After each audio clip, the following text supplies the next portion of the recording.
All right, hello and welcome. My name is Jo Curnow. I am a member of the Organizing and Communications Committee, and I'm a faculty member in education.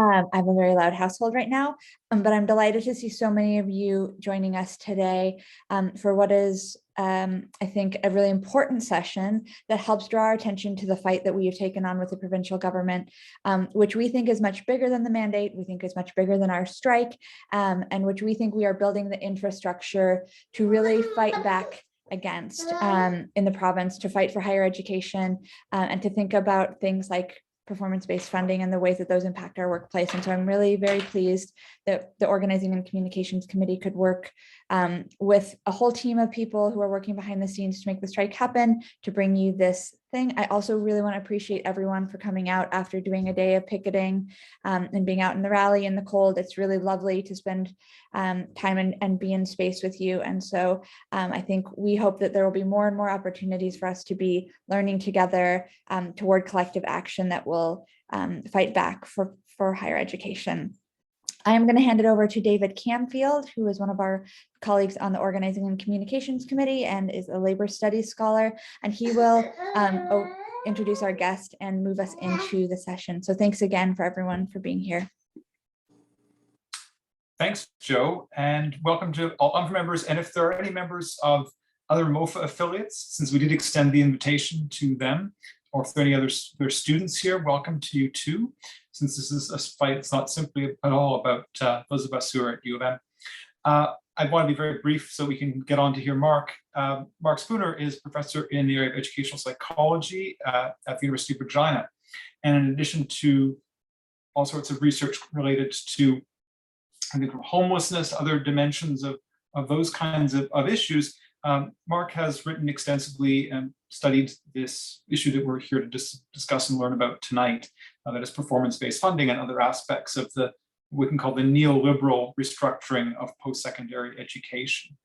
So we're looking forward to hearing a presentation from Marc, and there'll be lots of time after that to have questions and comments about understanding the issues and also what we can do to take on the fight against performance-based funding. So without further ado, thanks for joining us tonight, Marc. Thank you. Thank you for that lovely introduction. And, you know, I was feeling a little bit tired. And let me tell you, if there's anything that will energize a person, especially a scholar in Canada right now, is having the privilege and the opportunity to speak to you. You've been so fantastic. I gotta just tell you, my heart and my head go out to you. What an inspiration you are. And please know that so many of us around the country are watching, and we're with you in spirit, and you're inspiring. I want to send you energy. I was really debating, there was an opportunity for us here at the University of Regina to maybe fly in, but it was really short notice, and I have two young kids, and it just didn't work. But otherwise I would have loved to have been there with you, because I am with you in spirit, and as are so many around the country. So kudos to you. What a privilege it is to speak to you tonight. It's an important topic, I think, and it does relate, as you were saying, to the larger labor issues and the fight for what does a post-secondary education, what does a university mean in these current times when they're under assault from the neoliberal agenda, which is manifest through this new public management implementation, which then becomes performance-based funding. So I'd like to start just by addressing the Manitoba Skills, Talent, and Knowledge Strategy report. I think that everything that we're going to talk about tonight and the crux of the whole argument is really summarized on page 9 of that document. And I am able to share my screen. So let me just get that ready for you. And please do grab a coffee or whatever. I see this as an informal chance to discuss with you, my fellow colleagues, and especially at this time for you at this difficult time. But basically on page 9 of the document, it says, and I think everyone can see my screen. Is that correct? Yep. Universities and colleges will meet the challenges of becoming more nimble and responsive. sort of implying that you're not nimble already. For all of us in 220 shifted to online remote modalities on a dime, and we were able to do that because we care about our students and we care about safety and we care about our communities. To imply that we're not nimble is a trick of government in a way to attack collegial governance, which I'll get to, and identify ways to shift programming more easily and quickly. The Manitoba government will modify its program approval process. Post-secondary institutions will be tasked to identify and shift programs that oversupply the market, as well as program opportunities in high demand areas. They will work in partnership with industry to rebalance programs and resources and align with industry needs. The industry is mentioned twice, labor markets in there, that's a small bulleted point. And then the next step is really what we're talking about tonight, implement an outcomes-based funding model for colleges and universities to promote positive outcomes for students, as if you're not already doing that, and alignment with, again, here it is, industry needs. So I'll give you a second there to, if you want to read that as well. Trying to remember my teacher training of leaving lots of wait time, but you're probably, I think, familiar with this document. So essentially, my talk tonight is about that. So much going on there. Labor market, industry needs, alignment with industry, all in 2 very small bullet points. And I did a search. Nowhere in the document do we see things like citizenship, citizen, democracy, even where the one point in the executive summary where critical and creative thinking skills are mentioned, it's only in the service of employers, not society. And I think this is the fight we're in right now. And they were mentioned on page 3. I'll just read it to you rather than share my screen. But essentially it says, Manitoba employers need creative and critical thinkers and team players who are skilled in analysis, communication, and cultural awareness. These skills are crucial in all organizations, regardless of size, and are equally important for entrepreneurs. There's a spelling mistake in the document there, and entrepreneurs. So entrepreneurs, which they've spelled wrong, and entrepreneurs. So it's all in the service of employers. And I think that this gets at the heart of it, and I'll be talking about, but the performance indicators are all in terms of how it aligns with industry needs. They haven't mentioned what exactly those performance indicators will be, but we can probably guess that it'll be something like in Alberta and in Ontario, where we're looking at things like employment in a related field, income. They mention enrollment with differential tuitions according to their desires, which fields they want to favor or not, or disfavor, employer satisfaction, things like that as key performance indicators. So performance-based funding have essentially 3 functions as I see it. One, let's face it, they're cloaked funding cuts. You just can't win. You're never going to attain 100% on all the indicators. So they're automatically cloaked funding cut. They don't come with new money. And then you set up this Hunger Games type situation where you either blame yourself for not attaining as well as you might have on these specific indicators, which are skewed. And then also you become a competitor where you should be a colleague and a peer and working together. All of a sudden now you view your other counterparts in the Manitoba organization of faculty associations are now your competitor instead of your collaborator. And last and most importantly, they represent a fundamental change to the mission of the university, as they erode collegial governance and academic freedom. So it was mentioned in the introduction about neoliberalism. All of these things are the neoliberalism as put into practice through new public management techniques. And they essentially, include adopting a private sector management practice, introducing market style incentives and disincentives, introducing customer orientation coupled with customer choice and branding of different programs, You might even see devolving of budget functions, but then the government will maintain tight control through auditing and oversight. They encourage outsourcing of labor with casual temporary staff, and they emphasize a greater output on performance measures and controls, which is this performance-based funding. So I mentioned the mission of the university, and in that regard, you know, it's difficult to see these exercises as anything other than heavy-handed ideological attempts to redesign the fundamental mission of our universities. So under such schemes, universities are coerced away from our traditional mission and aspiration of fostering critical and creative, well-rounded participatory citizens.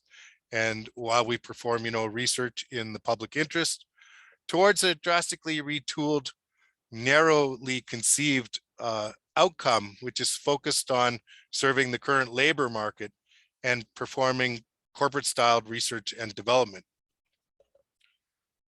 And you can see that now, and I've seen it addressed. I thought the MOFA, the Manitoba Organization of Faculty Associations, that response to the government's document, I thought was really well done and hit on all of the points. I think that was an excellent document, and my kudos to the writers of that document.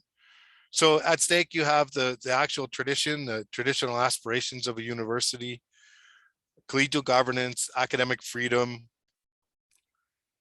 And then the whole thing is really misguided. If we look at this, let's start with the labor market. As that document said in its response, the rationale for using current labor market realities to direct future post-secondary education funding is questionable at best. The labor market can change swiftly, making short-sighted degree programs ineffective by the time the student graduates. A case in point is Alberta's optimistic investment in petroleum engineers. The MOFA document talked about who envisioned a decade ago that today's jobs would include social media managers, SEO specialists, or sustainability managers. These are jobs that are filled today by people who sought degrees across the arts, humanities, social sciences, and sciences, and who pivoted quickly using their experience in communication and rhetoric, computer engineering, and environmental studies. And I completely agree. One of the benefits of a university education is having this flexibility. So the students who graduate are flexible and can apply their creative and critical thinking skills in many areas, often unanticipated areas. And let's be frank here, the days of staying in one job for 35 years, those days are gone for most people. Students today are graduating in a gig economy where they're going to be shifting around from career to career. And what they really need is not to be pigeonholed and limited into, you know, certain narrow bands, skill bands, but really they need to be flexible and able to apply their skills in a wide area of unanticipated labor markets that the government can anticipate. And in fact, governments have shown that they're very poor at anticipating, at predicting what will be needed in the future. So we need, this interference isn't going to help, it's only going to hinder.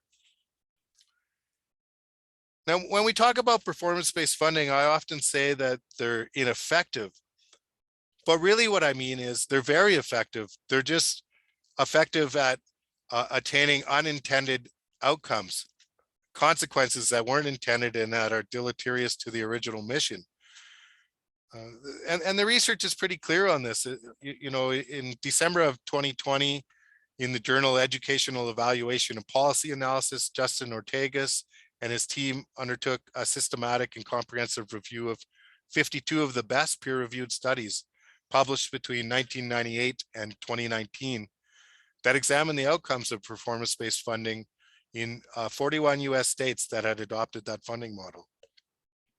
After their meticulous review, they concluded that performance-based funding is generally associated with a null or modest positive effect on the intended outcomes of In this case, lots of the universities had retention and graduation, which in themselves aren't bad things to target, but there are better ways to target those, and we can talk about that in the discussion. But they also found compelling evidence that performance-based funding policies led to unintended outcomes, and that related to restricting access, gaming of the performance-based funding system, and disadvantaging underserved students and under-resourced institutions. And this is one of the ironies of this, is that if we're looking at a graduate employment rate, if that becomes one of the indicators, or graduate earnings, all of a sudden you're skewing the funding to institutions that enroll students with the best chances of being employed at the highest pay immediately after graduation. So what you're doing is favoring those with the most social capital, and you'll reward universities who try to attract and retain the students with the most social capital. And what happens there, of course, is that the problem is this comes at the expense of prospective students from Canada's most marginalized groups, since equally qualified but racialized Canadians are hired with less frequency and for less pay than their non-racialized counterparts. So in essence, these plans actually sabotage any hopes for equity, diversity, and inclusion gains among students pursuing post-secondary education.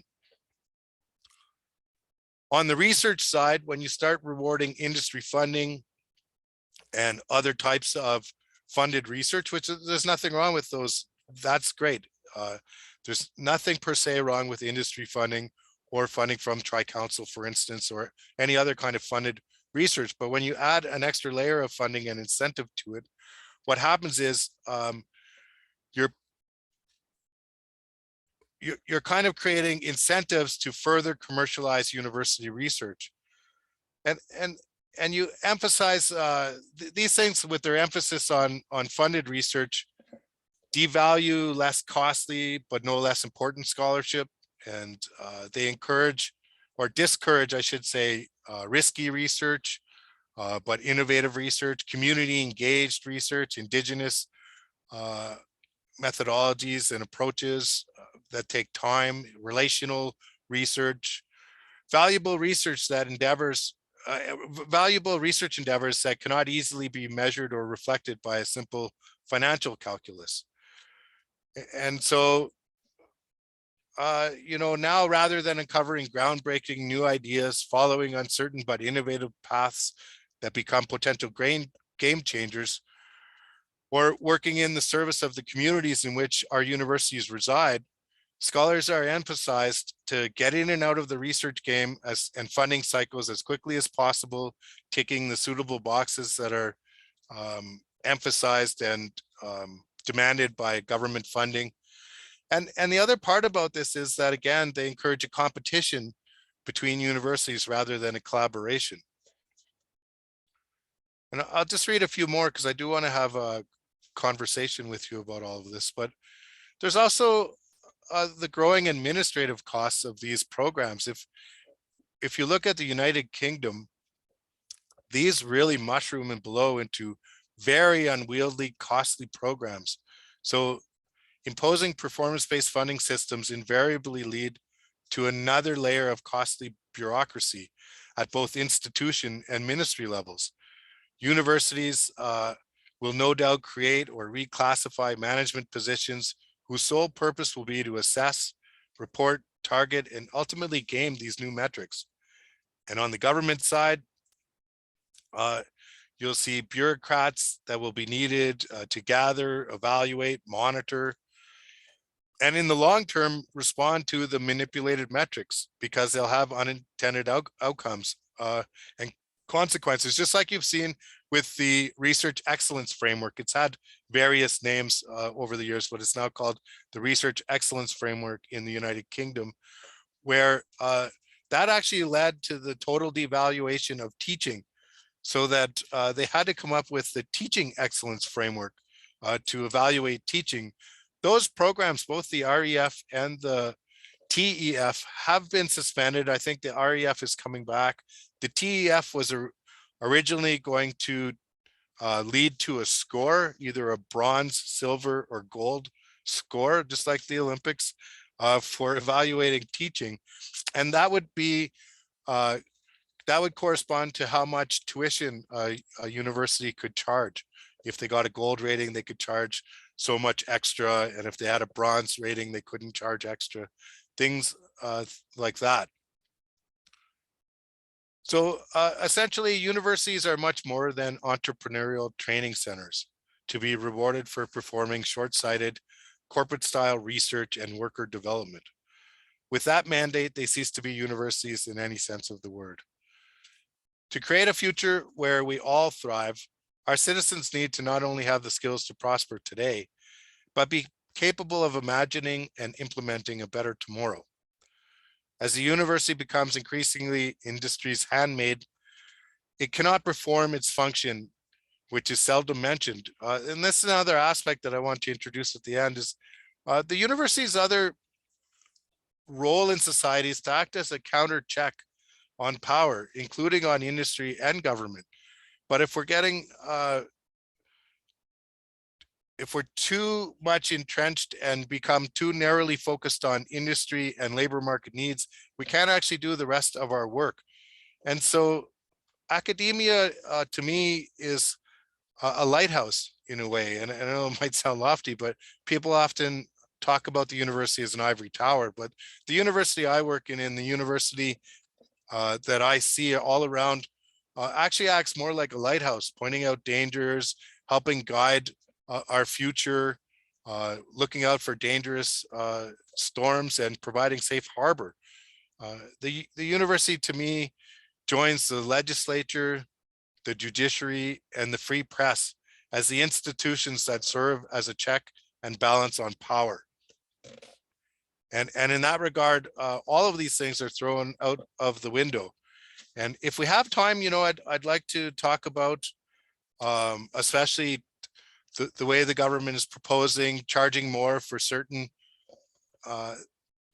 programs of study, how they want to change how Senate and different collegial processes decide how a program is instituted, how it becomes a program, and how we fund them, and also micro credentials. If you want to get into that one, I'm really interested in that one as well, which I see as really in the long term a way of getting out of providing a well-rounded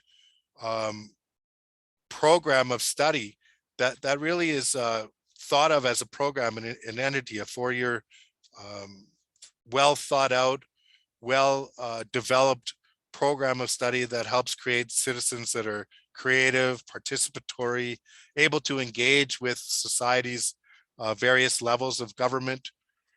And I know everyone is seeing micro credentials as an answer, because if governments, and I say this one, to push the conversation a bit, but everyone's seeing them as a panacea of funding, because you've been starved of funding, and now they'll provide some funding if you offer these micro credentials. But at some point, the way I see it is there's a reason why conservative governments are really pushing that agenda. And that is because you can take, say, 20 individual micro credentials, get them stacked, and have that in the future count as a university degree when they're really not. They're individual. They also offload the cost of learning and training onto the student again, whereas in the past, industry would have covered and had bear some responsibility for the specific skills that they're looking for. They pay for in-house, in-service training, and they cover those costs, whereas now this is another further offloading onto the student or the worker, where they'll have to pay for learning how to do these very individualized, atomized pieces of learning to better fit in a job market that's no longer taking its responsibility to pay for those things. But I think I'll cut it off at this point and let's talk, and maybe I could get some feedback on what you think about anything I've said so far. Thank you so much I feel like this is a really useful starting point for a conversation, and I really hope that everyone will participate really robustly. So I think first, if there are any direct questions that are clarifying, we can take those, and then we'll invite conversation. I see Annette's hand. So, hi, Mark. My name is Annette Schultz, and I'm a professor in the College of Nursing. I've been here for about 16 years. I've been a nurse for over 40 years. So yeah, some of what we're seeing in healthcare, or some of what we're seeing, I think, in these institutions, it smacks with some of what happened in healthcare starting in the 80s. It has a little bit of a different narrative, but it's pretty darn similar. And I really appreciate your talk, and thank you for coming. I think these are really important conversations, and I don't know how much we always talk about, the structures and what that's creating. So I had the interesting fortune of going to one of the budget talks out at Pinawa on Tuesday. Oh my gosh, I've never been to one of those before. And you want to talk about sort of content free, a bunch of gibberish being thrown out. It's basically what I felt. And one of the things that has sat with me since then is, with lots of the things that Scott Fielding was throwing out, like different areas where they want to invest in, or different projects, or any of that stuff. And I wasn't quick enough that night, but really when I think about any of those areas, I would imagine a number of the people working in those jobs were educated at the University of Manitoba. And so as I listened to you today, and I've been starting to formulate, because I'm going to go to the next budget one that is a town hall, and I'm beginning to formulate some ideas of what I might want to say, but here are the things I thought of when you talked. Because so much of this is about, producing these students who will get jobs here. And I wondered if anybody has sort of taken a step back. There's 4 statements that I wrote down while you were talking. One is, I wonder what percentage of grads are working in this province. Like, do we know that from nursing, but I don't know that we know that sort of fully. Because like in nursing, our graduates, which are just over 50% of the nurses who graduate yearly across the various nursing programs, we know that within 6 months, 98% of them have a job here. So we're already kind of doing that one. As well, I wonder if people have ever looked at the Manitoba workforce to see what percentage of them are graduates from the university. Like anybody who has children who are in school, they would be receiving services from people who are educated at U of M. And so the third thing I wrote was, as you implied, if they're only going to be interested in the highest paying jobs, what would that do to the Manitoba workforce and the education of the Manitoba workforce? Because we educate a number of people who aren't necessarily in those, top tier jobs. And I even think about I bet a lot of our MLAs were educated here. I know both Scott Fielding and Wayne Owasco are both graduates from the University of Manitoba. So those are the specifics around that. And then my other random questions, sorry, there's lots, but I'm just going to say this and I'm going to turn my mic off. I've wondered this, and I thought about it again when you were talking. Has anybody done comparisons of what's unfolding now in post-secondary institution systems with what unfolded in healthcare in the 1980s and going into the 90s? Because to me, there's just so many similarities. Yeah. So sorry for the very complex, but this is so exciting for me to be here listening to you, because this is how my mind works. I really appreciate you being here as well. And I liked all of your comments. I think on the grads working, according to the response that the MOF response, that it's a very high employment rate. So that's a problem that's not a problem. People are already getting jobs.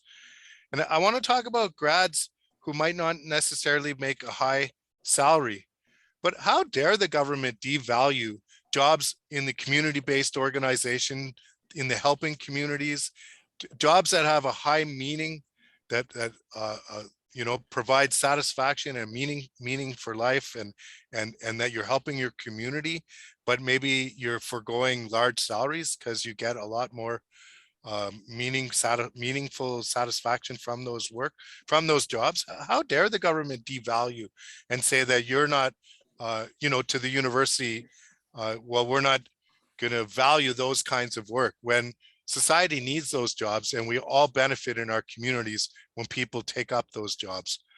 So very meaningful, but maybe not necessarily paid at the highest rate. And the other part is, I think you hit the nail on the head about what happened in health is exactly this new public management. It's exactly what's happening. And it's basically the operationalization of neoliberalism. So and out here we saw it under the guise of lean management, lean in healthcare. And it's essentially those points that I kind of spoke to at the very beginning, where you're trying to parcel everything out into little pieces, provide as much or to have it there, temporary casual staff as possible, which again is incentivized in the academy. We see that with sessionals and term work. They also, so you want to outsource as much of this as you can. And we also see that, I know in Saskatchewan, we really see it as they try to privatize and slowly chip away at what is supposed to be universal. So all under the guise of efficiency and accountability, though the pandemic has showed that that's a real problem, obviously. So yeah, I agree with everything that you've mentioned. I think I wrote down all of them. So yeah, I think that's bang on.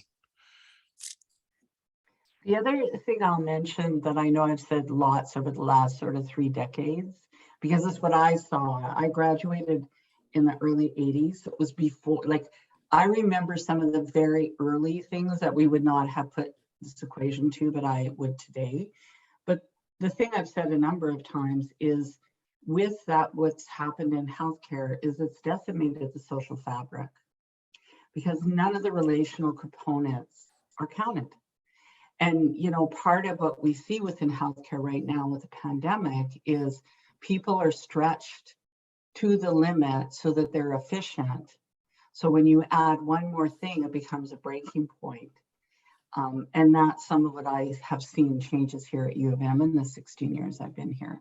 And I'm not going to dominate this, because I bet Mark, you and I could probably sit and talk for the whole time. Sure. I mean, when we're just hearing you speak, though, it reminds me of how badly performance indicators can get, where if, say, your indicator is responding to a call within 15 minutes, an ambulance gets sent out, an emergency service vehicle gets sent out and is there within 15 minutes.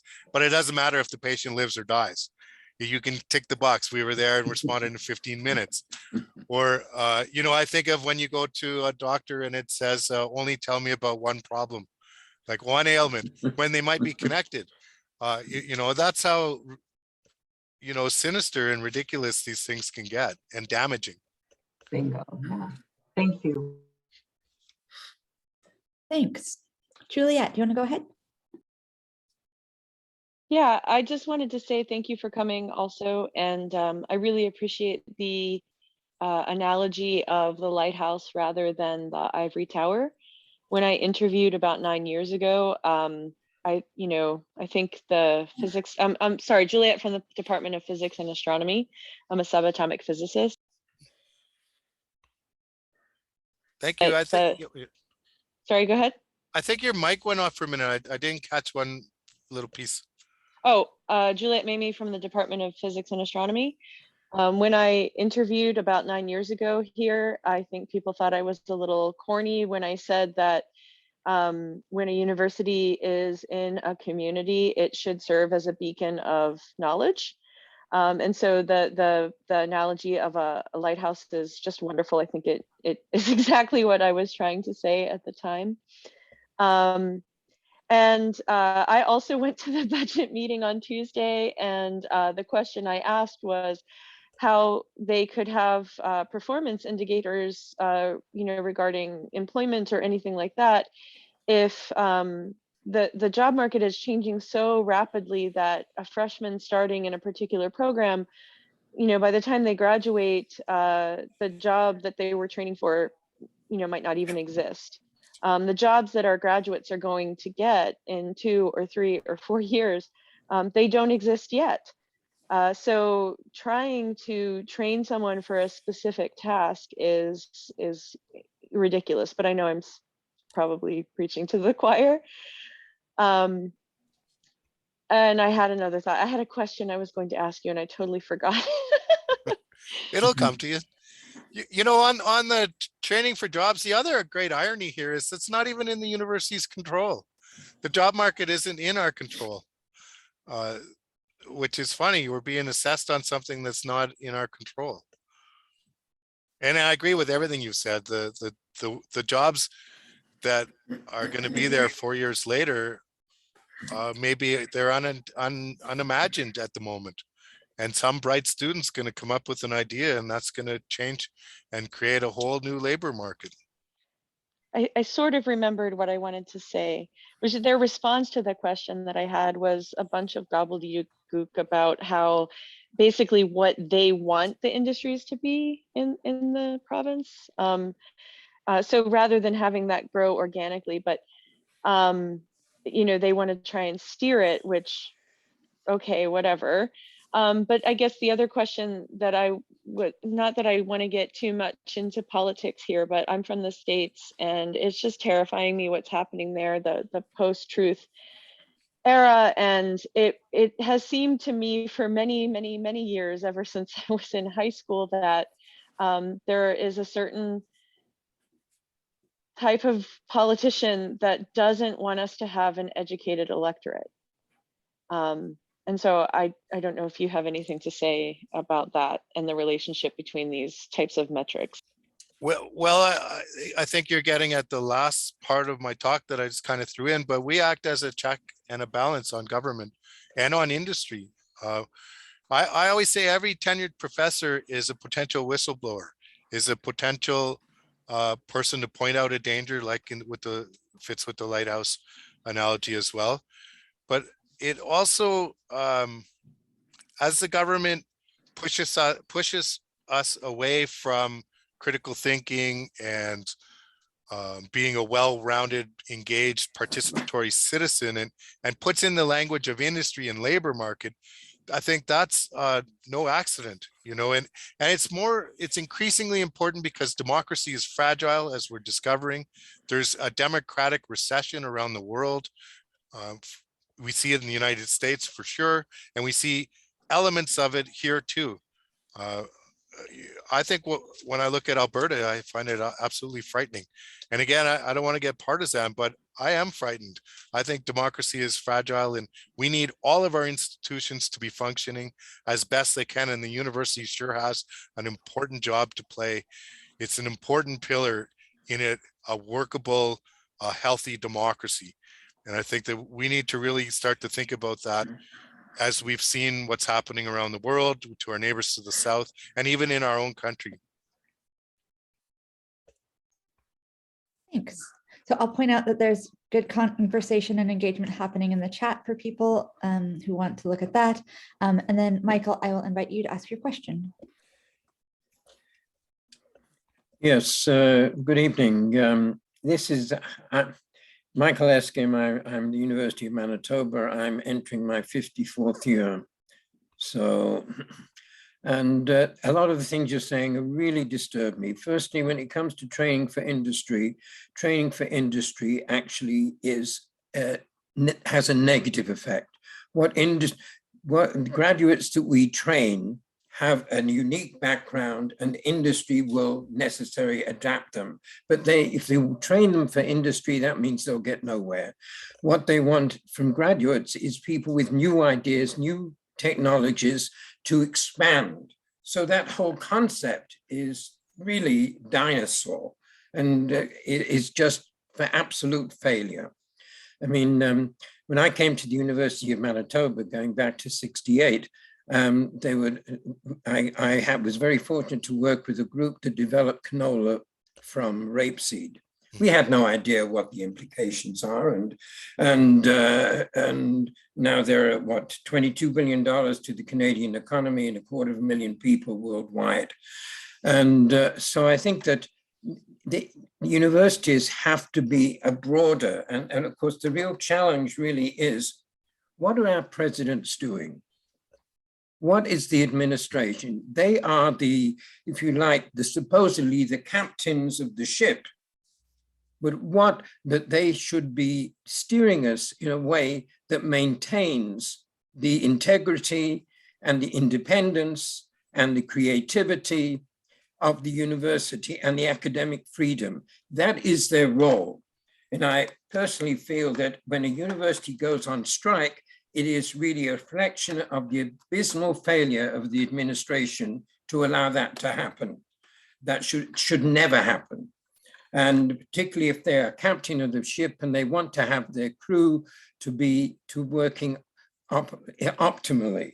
So I really get extremely upset, and determining what research should be done is a disaster. And I always give an example. When I was a student shortly after Noah left the Ark, an undergraduate student, there was I remember an undergraduate student, there was a Professor Lowenstein, I'm originally from England, who was working on the language of the fish.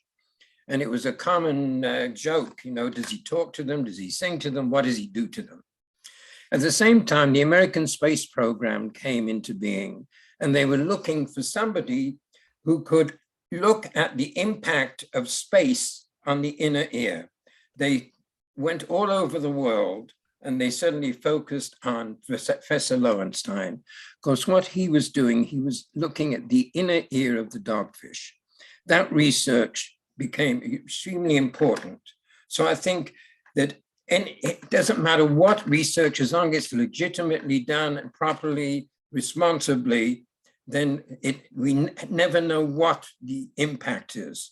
And I think as universities, we can see what's going on now. There is no debate among scientists or medical people. You either follow what is politically correct, not what is scientifically correct. And that really is the most disturbing thing. So that, in other words, there are a lot of people who immediately, when they come out with a question, aren't really put in the negative camp and they are dismissed. And I think universities have to maintain that the university staff and the academics have retained their independence and their ability to challenge any question, doesn't matter what. And I think that is the role of universities, is to create critical thinkers who have the ability to go beyond the box. And let's face it, if we put these what we call these performance determinants on any of the politicians, they would fail miserably. So my comment would be, well, do it on yourself first, and let's see how you like it. And then, and I think you won't then do that on anyone else. Anyway, that's my my sermon for today. But it really angers me, and I get very upset when people cannot have an atmosphere of, it used to be you could talk with colleagues, and I used to say, now you have to sign a non-disclosure agreement before you enter a conversation. That is not the way that we should be running the universities. And I think one of the roles of the presidents, whether they like it or not, is to make sure that the academic freedom and all these important aspects of the university are maintained. And if they have to go and fight the government, that is their responsibility, because those governments anyway are short-lived and they'll be out. And anyway, that is the role I see. 100% agree. And definitely we need to challenge orthodoxy for sure. And it's an honor that you're at this talk tonight. And it's an honor to be in the company of anyone who spent 50 odd years in the salt mines of the Academy. So thank you for all of your work and for your insightful comments tonight. Well, you reminded me of something. When we train people for industry, the ironic part is when you ask the captains of industry what they want, they always say, oh, we're not getting the grads. We don't want the grads that we're getting, don't know, they're not coming with the skills we want. And then you say, okay, what skills do you want? And they'll say creativity, critical thinking. And then you ask them to define, well, what are those? How do those work in your company? And they don't want those skills. They actually don't want those skills, or they don't define them like we would. So they don't even know what they want. These are just old arguments to break government, to pay less taxes, in my view. Anyway, I see lots of hands. Let's go. Yes, thanks. All right, Andrea, please go ahead. Hi, I am a librarian, and I have, as part of my job responsibilities, to support open scholarship and also research assessment. So I know research assessment is a very controversial topic, especially among certain faculty, and I have been, for those librarians in the research assessment expertise, concerns and both scholarly, in terms of their scholarship, in terms of bibliometrics and research impact, or research assessment as it's now being known, is a great deal of concern, and this is being led by librarian colleagues in Europe who have been under, as you indicated, the direct mention of RIF, the Research Excellence Framework. So there has been a great deal of work being done in librarian European scholarship on organizational justice around research assessment metrics. What does that look like? What are the mechanisms, namely responsible use statements and signatories of DORA, and then the outcomes being responsive, accountable to what is being considered a DORA signatory. So I've been watching this for a little while. And I even actually, when I had the opportunity to raise this to Dr. Benarosh himself about where he is feeling about how the University of Manitoba is going to respond around having research assessment metrics manipulated, either against us or for us, I guess, in meeting these so-called performance metrics that performance indicators that the government is outlining here, and he seemed to not understand my question, and seemed to think that I was misconstruing performance indicators with research assessment, and how these were two very different things. And I know for a fact that they actually do get conflated and actually do get misused. So I would like to hear your knowledge and your experience and expertise on that topic. And then as a second thing that comes to my mind, especially in terms of open scholarship, it seems to me that the government, through this statement of performance indicators, doesn't wish to value open citizenship science, knowledge translation, and the value that faculty and scholarship bring through having their research open for all to engage in, that there is a collective value in that. And it just seems to me that, like, going back to your point around having industry essentially dictate the terms, this has major concerns for me. This will further dissuade certain faculty that would otherwise consider open scholarship for the favor of, you know, protecting IP to sell to industry at the highest, you know, market dollar. And this seems to me counter to what the whole open scholarship movement's about. So I'd just like to hear from you about that as well. Thanks. Sure, I think you raise very important points. One of them, the irony is these zombie ideas keep coming back, because I consulted with the University of Manitoba Faculty Association several years ago, myself and Yves Gingras, who wrote you know, the book, The Uses and Abuses of Bibliometrics. Yves Gingras and I both consulted in, I want to say 2019, 2018, I don't, some time ago when you were in negotiations that last time. And I think that the, you know, the San Francisco Declaration, the DORA that you mentioned, is very important. People sign on to it, but then don't remember what it means to sign on to it.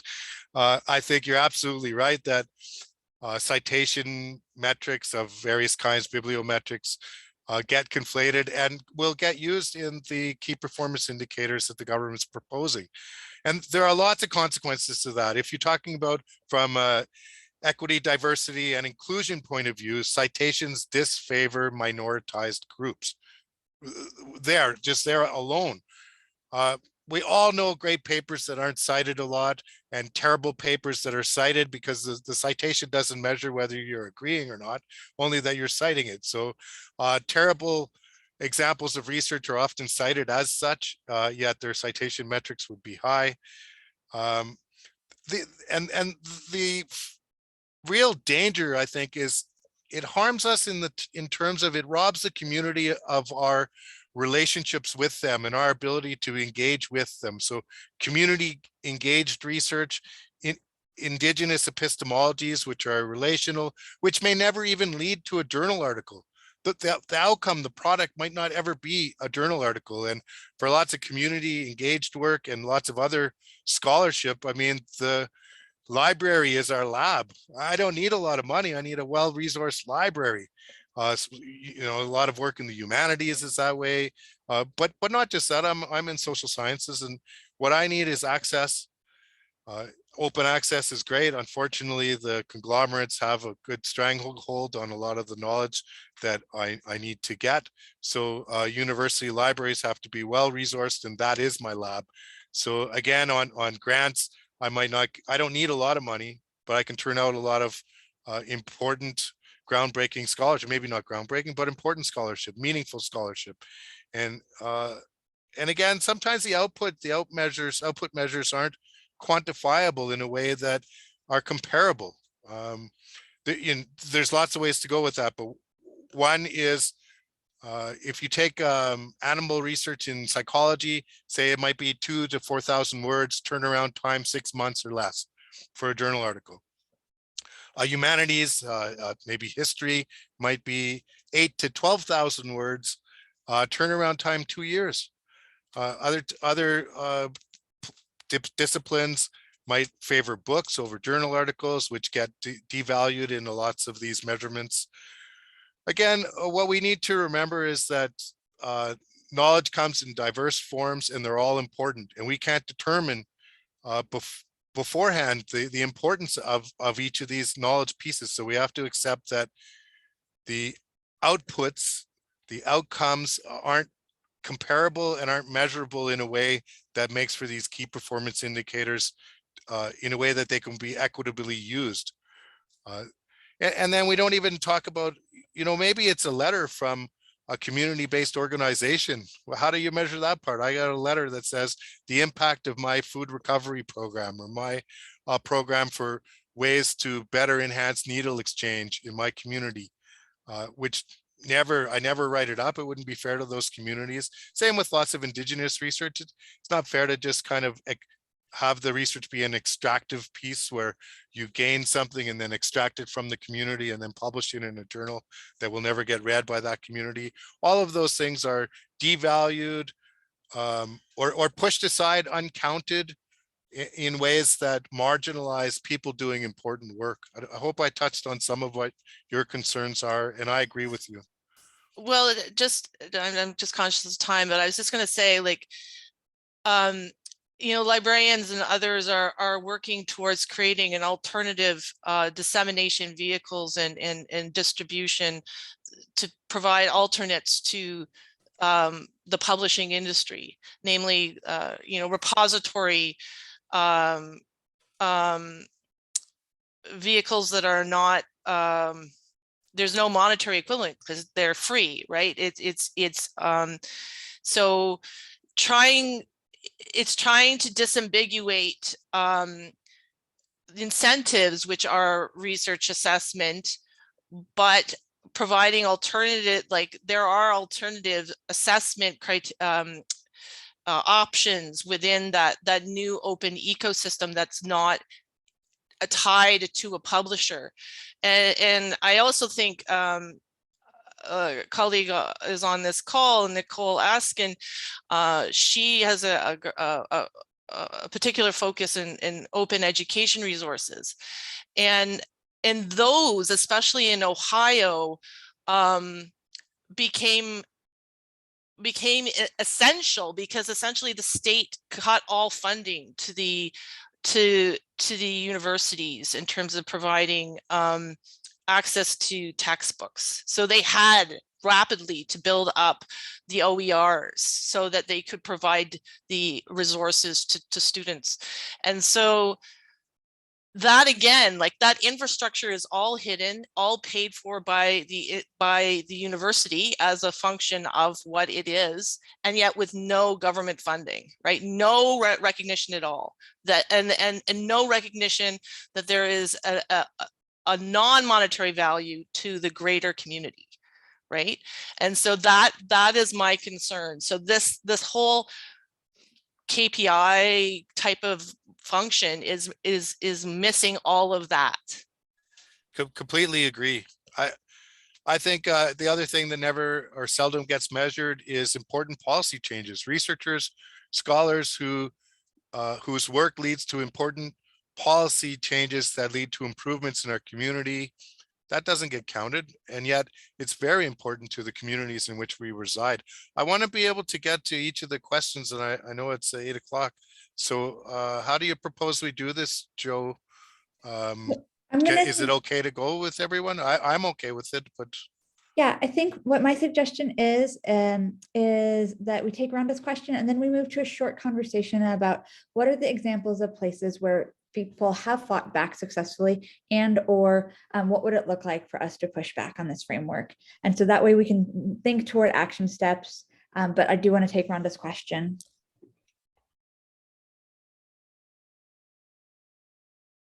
Sorry, it took me a second to unmute myself. Actually, I'm very interested in hearing that as well, the strategies, because I guess what I had was a strategic comment. I'm Rhonda Martins, I'm from the Department of Philosophy, and I apologize if this is a bit muddled because I'm still thinking my way through it. And I've been thinking about strategic arguments.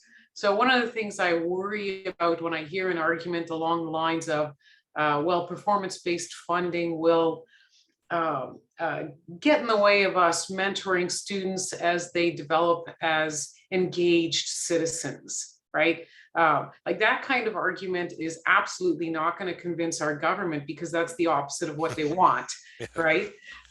So they're the wrong audience for that argument. There's a different audience that's the right audience for that argument, but like so you tonight. Sorry? Like you folks tonight. Right. Yeah. So that's to the choir. And so but I don't feel like we need to convince us, right? So in terms of fighting, I guess like a different set of arguments. So arguments that don't like I'm thinking about the difference between internal and external arguments. So with an external argument, you criticize the entire platform that they're standing on. You don't accept their vision of the world. But with internal arguments, you take their basic premises, even if you don't agree with them. And then for the sake of argument, you say, well, the proposal that you are suggesting is not actually going to lead to your desired outcome. It's going to lead to the opposite of what you want. And I have heard those kinds of arguments here today. So I guess that's just what I was thinking of was, like, I want to hear more about strategy, argumentative strategy, as well as political strategy. That has me quite excited, and I'm already starting to think about this. And I think it's one of the most, once we're done with this strike, it's probably the most important thing that we can work on over the next little while. So I thank you for the talk. That was really interesting and inspirational, and it has me on my next project. So thanks for that. Should I talk about the strategies now, or? Yeah, please tell us how we fix okay. it. And then I want the silver bullet, please. Outward facing strategies that I would think about. One on the student side is to push the idea that or illuminate the fact that this will lead to less choice. The government is acting like a paternalistic way in telling you what you can study or not study. And also they're going to charge you more in tuition. So they're defunding your future and giving you less choice about what you get to study or not. Saying that, daddy knows best, and you don't have the choices anymore. We'll make them for you. Two, I think to the general taxpayer argument, I would talk about the bloat and the cost of these misguided programs that that are without benefit, actually lead to greater cost because they get unwieldy. And you can use the UK as an example of how unwieldy. We're talking about millions and millions of dollars in the end. In the UK, that's a bigger framework, but still in terms of the universe, in terms of Manitoba, in the provincial level, it's still going to lead to lots of costs. In terms of their rhetoric that they want to increase Indigenous participation, in terms of equity, diversity, and investment, and inclusion, the investment, that's an ironic Freudian slip there. But in terms of those goals, the government stated goals, these programs will actually be counter to those goals and aims. And I think even if the government doesn't truly believe in pushing those things, they do publicly and don't want to be embarrassed on those fronts. So those are some of the outward facing ones that I would argue. Yeah. And I'm sure there's lots of others. We're a room full of bright people here. So. And Mark, are there examples of people successfully pushing back, fighting back these kinds of policy changes? Yeah, well, I think there's in Holland, so the Dutch universities have gone away with this kind of research assessment, this kind of key performance indicator model. There's other examples. I think even in the UK, the minister herself gave a speech in 2020 about how the REF, the Research Excellence Framework, had gone off the rails. And I have that linked, I think, in the other article, in an article that I can send to you, but essentially said that the outputs had become the targets, had become the goal, instead of the research, instead of the discovery, that these measured outputs had become the goal in themselves. And so I think those are examples, and how they've devalued teaching to such a degree that now they had to institute the teaching excellence framework. That's how deformed everything got, because the metrics work in the sense that if you tie enough money to something, you're going to coerce behavior.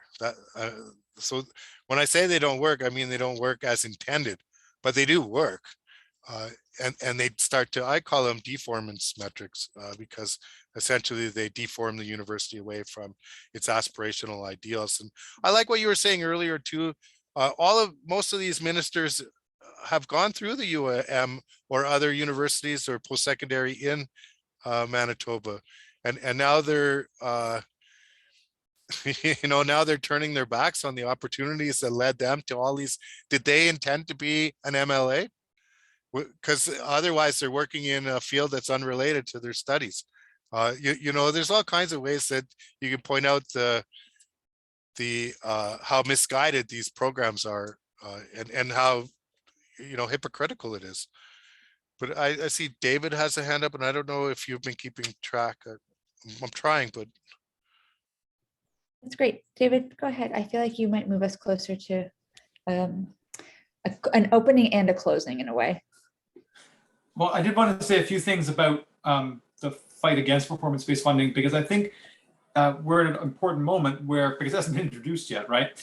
It's possible to blunt the impact of it or to even stop it from being implemented. But to do that, we're not going to succeed through rational dialogue or argument with this particular government, because this government is not committed to it as a result of having made a mistake, in the sense that it's not that they just got carried away and didn't reflect on it enough, and they're open to persuasion. They're ideologically committed to changing post-secondary education, right? They have a different vision. They will come up with various techniques and arguments to justify it, but they're trying to restructure post-secondary education. And so I think we have to start from that starting point and expose what their agenda for post-secondary education is, and contrast to that our vision of what a university should be like, which does not mean uncritically defending them in the way that they currently exist, right? Because there are all sorts of problems with the institutions that we have now. But I think we need to have a forward-looking vision of the universities that addresses people's immediate needs, but also big questions on people's minds, like what are we going to need to address the climate change, right? And all the ramifications of that. And I think we should think about it just like when we're in collective bargaining with the employer. We couldn't win the improvements on salary and rights that we need without going on strike. It's the same thing.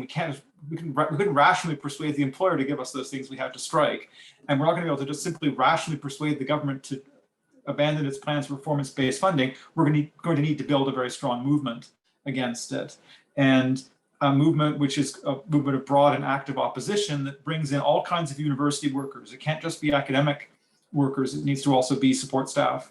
And students too. And when we talk to students, we can talk about, for example, the example of Australia, I think is a really good one, because performance-based funding goes along with, and they're talking about it here in this province, differential tuition fees, right? Further differentiation. In Australia, tuition for history students went up by over 110%, while science tuition was cut by 20%, and math and agriculture tuition cut by 62%, right? So as it is right now, students don't have free choices. They don't often study what they're really interested in, because they have internalized the pressures of the labor market too, right? It distorts and stifles creativity and curiosity. So, it's clearly the case that students are already being influenced by this. We don't need the government through tuition to be steering students even further and more directly into what they currently, in their short-sighted vision, think of the appropriate direction. So I agree with what was said earlier about talking to students around not being told what to do and so on. And we should remember, I'll just close on this, remember that this government was committed to a restructuring of the administrative framework for public education from kindergarten to grade 12 through Bill 64, and it provoked a massive opposition, and it was the first big thing this government had to back down on since it was elected. So I think that should give us some inspiration and tell us what we need to do around the this kind of stuff that is facing post-secondary education. And we should remember this government is actually in a weak political place. They are really concerned their popularity has dropped very significantly. They want to get reelected. I think they're more vulnerable than they would have been if they tried to introduce this earlier. And so we should take advantage of that and the inspiration that people who fought off Bill 64 can give us to take this on. But it's going to mean really, despite the fact that we're going to have a lot of things to do to get back to teaching after the strike, we're going to really need lots of UMFA members and lots of other people to start coming together and very quickly coming up with a plan for how to fight this. I agree with everything that you've said for sure.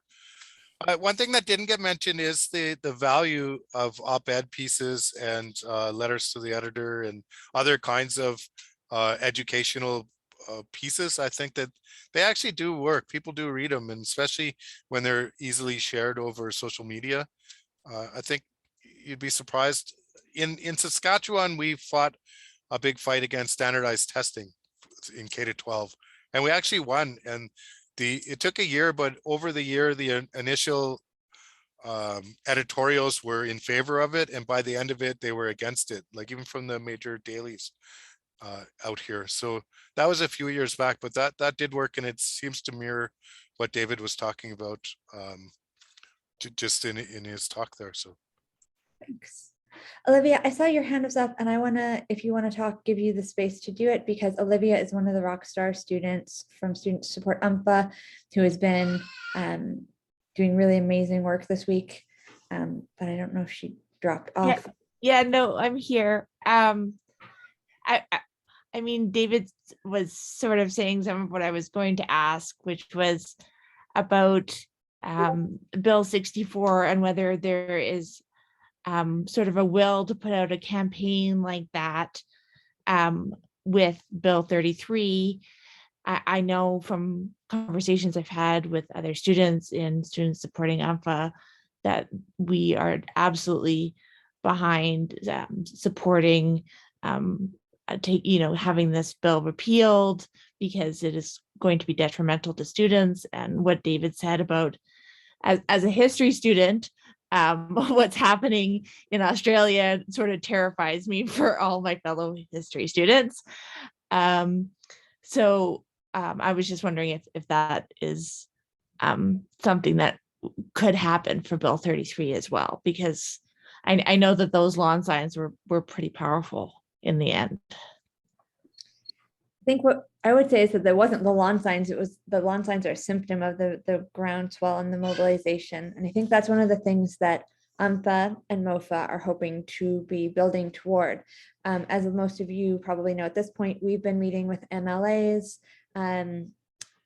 for months and months now, trying to do that relational work of building relationships of accountability, so that whenever anything is happening around higher ed in the legislature, they're coming to us because we are the experts who know what's up with our students in our work lives, in admin, and they should be talking to us as the first point of contact for setting direction. This is going to be a long battle, I think. And I think building that kind of campaign that Olivia is pointing us to is one that is really important and one that we need to be taking really seriously. And I think there's a bunch of different ways that y'all can get involved. One is, I think winning the strike is a big thing for us in terms of demonstrating our power and building a credible threat that is, I think, being noticed around the world. I had friends in the UCU system in the UK who were asking me about our strike this morning as they started and went out. And so I think that's big. We also are going to be continuing to have meetings, and I encourage many of you, all of you, to join the organizing and communications team, because we're going to be continuing to have those meetings with MLAs and to do the work to build power, so that we are setting the agenda for post-secondary. I'm also going to invite Zach to talk about the work that's happening across Manitoba, because that is important work that builds not only on UMPA's power, but on Brandon, USB, U of W, UCN, like Red River, drawing us all together in the collective fight. So Zach, I don't know if this is a good time for you to jump in on how people can get involved in the MOFA work. Yeah, I'm just going to step outside because I just put my kid to bed. So give me 10 seconds here.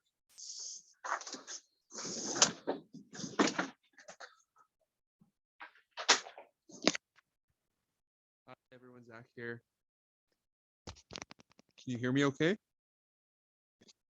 Yes, so I'm the campaigns coordinator for MOFA right now. I'm on loan as the chief propagandist for UMPA.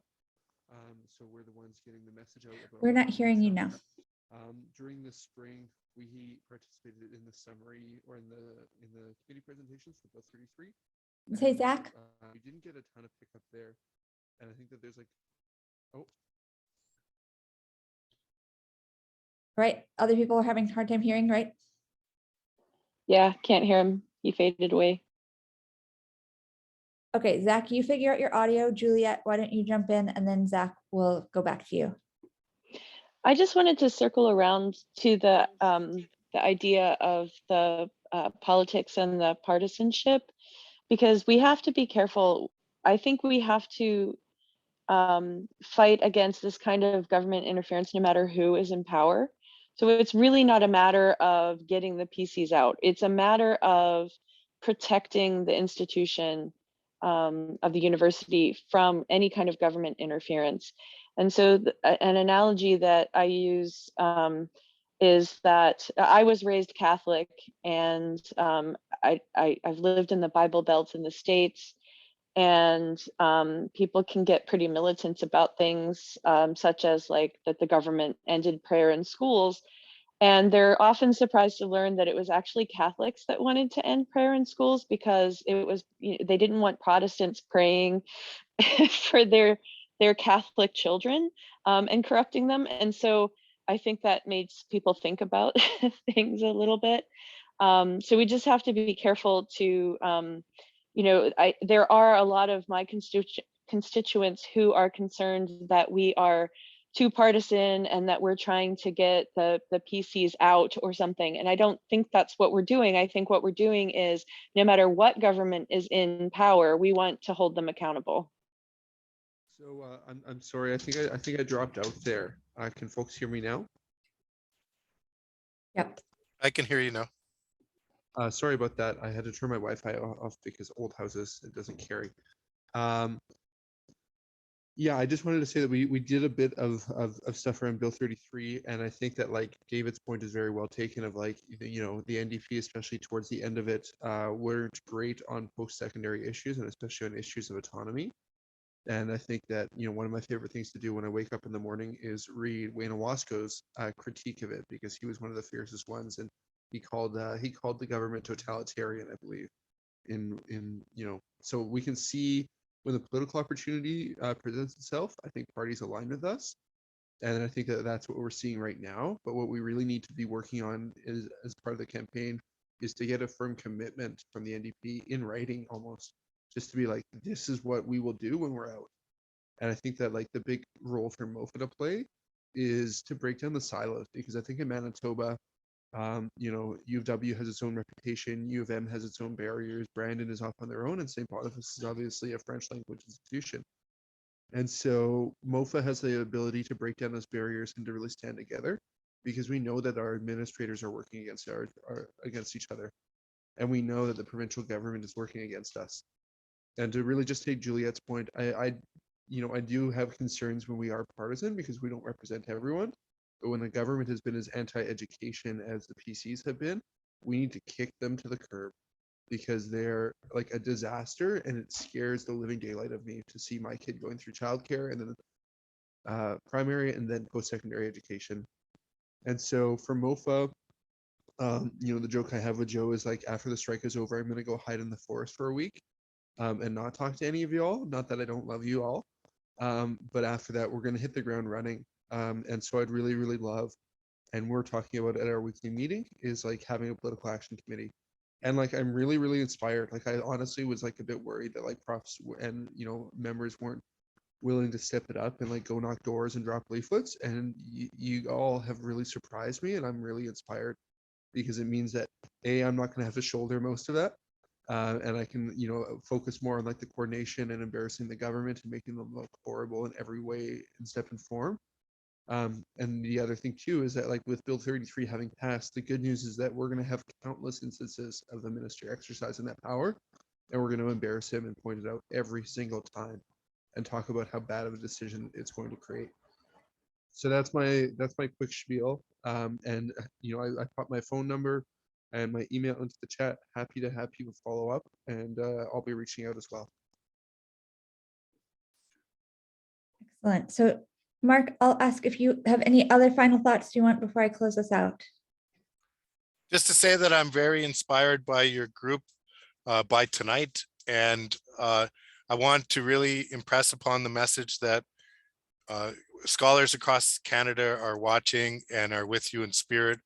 And I'd like to volunteer to help in any way I can if there's a place for me in future conversations after the strike, and when you're mounting this campaign specifically to fight performance-based funding.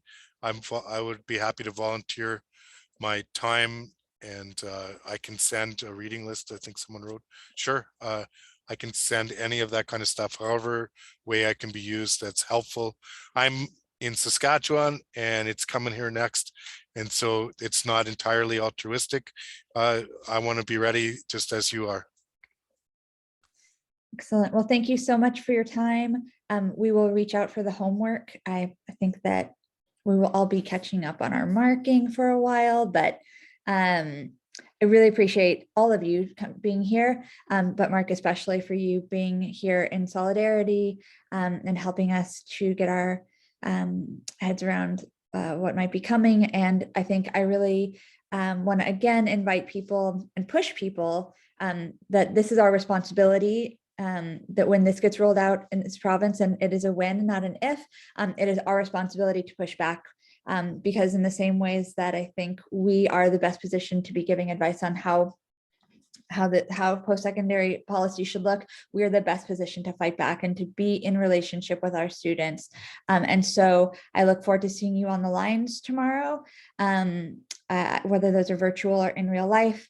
And I hope that we will all be continuing this fight while not on strike very soon. So thank you again, and look for information from the Organizing and Communication Committee on next steps and how you can be involved in shaping the fight to come.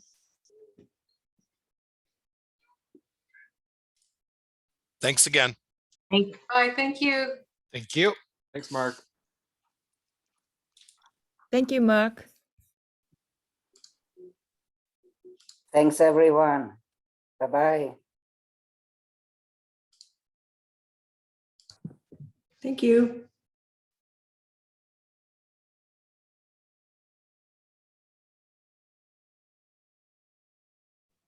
Can someone save the chat?